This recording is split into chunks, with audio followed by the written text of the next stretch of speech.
So welcome back again sa inyo, panibagong vlog tayo. At nakikita niyo si Mio Red ay kalas-kalas. Yan, kasi napag-desisyonan ko na mga bossing na palitan na siya ng buong main harness. So yung status ng main harness niya kasi since 2014 pa yon, kaya hindi na kaya-ayat. Marami na akong modification na nagawa doon. Maraming putol, maraming tabas. Kaya siguro, yan, bumigay na. Malulutong na rin yung mga wires niya. Tapos, ito yung binili natin set ng harness ng Salty. Tapos, yan, papalitan ko na rin ng magneto at stator. Para maganda-ganda naman yung charging ni Mio Red. At the same time, mga bossing kasi, ang Salty kasi napakaganda ng, ng karga ng battery. So, dinami-dami ng pinul wave namin. Salty ang pinaka-stable na voltage sa voltmeter namin. Yan, alright. So, unahin muna natin tong stator at magneto. 17mm mga bossing sa nut ng magneto. Tapos, kapag CNC or white bolts, yan, 18mm.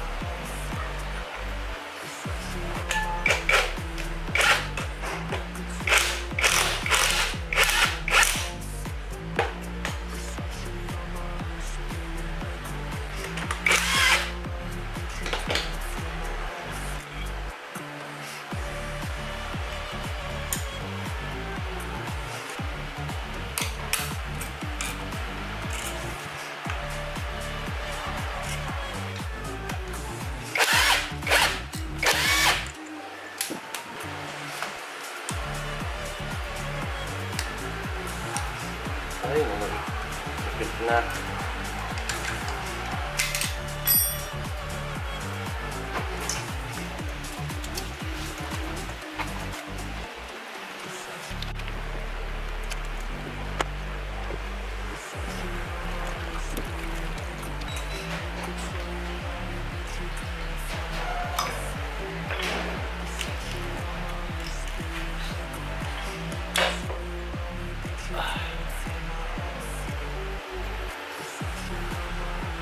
So yun mga bossing, natanggalan natin yung old stator ni Mio Red, Yan, nakakalawang na.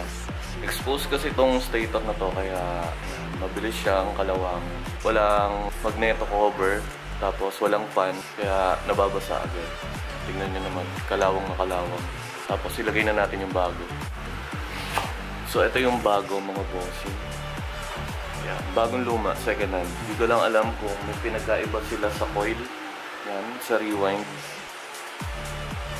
Kung bakit malakas ang charging ng Salty kaysa sa Sporty. Mukha namang walang pinagkaiba. So, lagay na natin to. Brushin lang natin ng konti itong sa labas.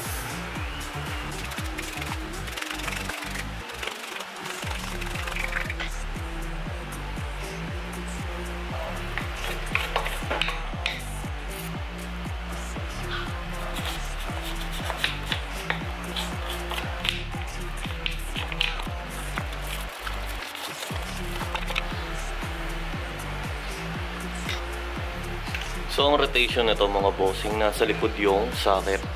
So, unahin muna natin to, yung mga wire niya, tsaka yung socket, dito sa may butas.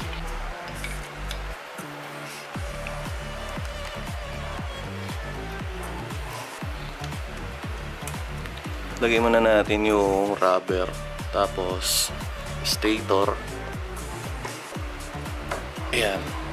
Tapos, dapat nakapress pa loob itong wire na to kasi baka tamaan ng magneto. Tapos kita dapat yung dalawang hinang nung sa pulser, yung wire ng pulser. Yan, tapos pwede na natin ilagay. So originally meron siyang may guide siya na plate dito para sa wire nga, para hindi gumalaw. Pero inalis ko na since naka-modify na tayo at may concept tayo. 8mm na CNC bolt. Yan.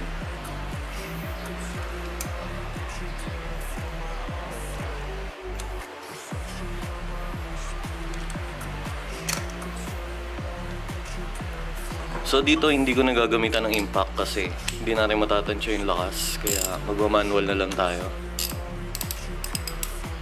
Bahagya lang. Ayun, okay na yun. Yan. Tapos, kukuha ko ng panibagong bolt dito.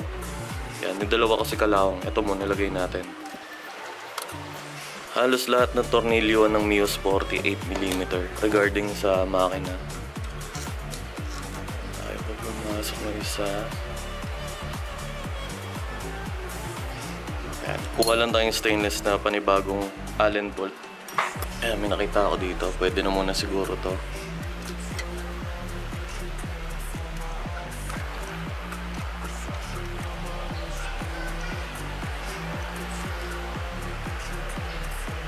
Okay mga bossing, so ito naman yung panibago natin. Yan, bagong lumang magneto. At least maganda yung labas niya, no. Plano ko talaga ipalighten to, papabutasan ko. Kaso nga lang, siguro mas maganda yung tabas na lang para magkulay ano siya. Kulay stainless o basta makintab katulad nito. Compare natin siya. Ito, yung lumang-luma ni Miurin. Diba? At least dagdag detalye. Tapos sa pag-check ng magneto mga bossing, bukod sa itsura, tignan nyo na rin yung lagayan ng kunya o yung half moon. Yan. Dapat matutulis pa rin yung edges niya kasi dyan kakapit yung kunya at dyan nakatiming yung crankshaft natin o yung sigunyal. Dati ko kasi sira na yung ganito kaya pumapalya. Yung bago pa yung luma. Salpak na natin. Ito yung ano, mga bossing. Ito yung guide o yung half moon. Tapat nyo lang dun yung butas na to. Yung guide na yan. So, pag naglagay kayo ng magneto, ayan, advice ko rin every 6 months naglilinis ng magneto side mga bossing. Kasi yung sa dinami-rami ng experience namin ni Pinsa na paglilinis ng magneto side, salty ang pinaka-kapit na kapit lagi. Lilinisin ko every 6 months since salty ano na siya. Salty flywheel na siya o magneto. Yan, nakita nyo, nilagyan ko ng penetrating oil yung ano, yung sigunyal natin, tsaka yung thread para hindi kumapit ng todo itong magneto. Dito pwede nyo gamitan ng impact mga bossing kasi matibay naman tong bakal na to, tsaka yung sigunyal yan. Pero kung gusto nyo ng pinaka-proper, gagamit tayo ng torque wrench tsaka na Y-tool. Pero since kaya ko naman baklasin, gagamit na lang akong impact.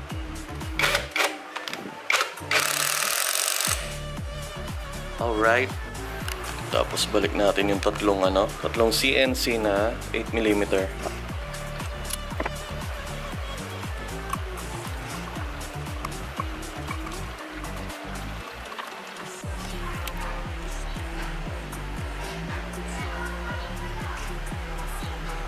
Okay mga bossing, so since nailagay na natin yung magneto at pulser stator, ayan, meron tayong tatlo dito sa ilalim wire. Ayan, tatlo lang naman yan. Isa sa positive ng starter motor, sa stator wire, pulser wire.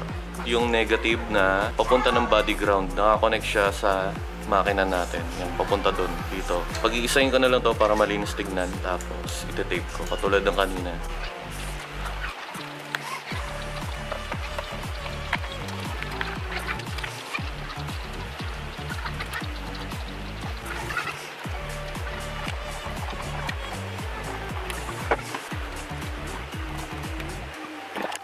Alright mga boss, so kung mapapansin nyo, medyo makalat pa yung wiring. So, makalat na sa akin yan. Kung tingin nyo maganda yun para sa inyo. Makalat sa akin yan mga bossing. Pero, nagpaplano na rin ako balang araw na ipasok yung buong harness ni Mio Red dito sa loob ng frame niya. Ayan, sa tubong yan.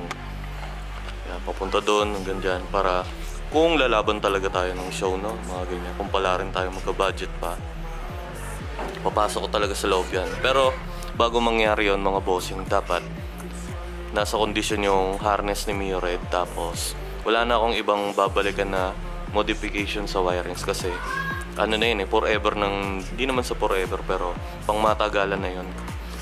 Dahil napakahirap baklasin ng nasa loob na harness ng frame. Right? So dito nagkita nyo, nagiba na ako ng wire. Nagtaas ako. Yan, 8mm to papuntang battery kasi kailangan talaga makapal yung wire ng papuntang battery. Yung sa battery harness ni Mio Red kasi nasira na kaya nag-improvise na lang tayo. Kaya hininang ko na rin. So dito mga bossing, ito yung negative connection ko. Ayan, makikita nyo naman. Hindi pa siya ganun kaganda. pang ano to, wear ng bahay. Single strand yung solid. Papalitan natin yung katulad nitong puti.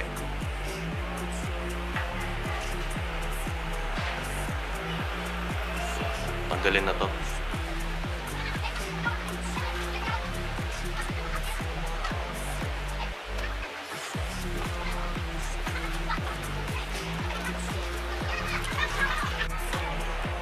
Yan, nakahinang pa.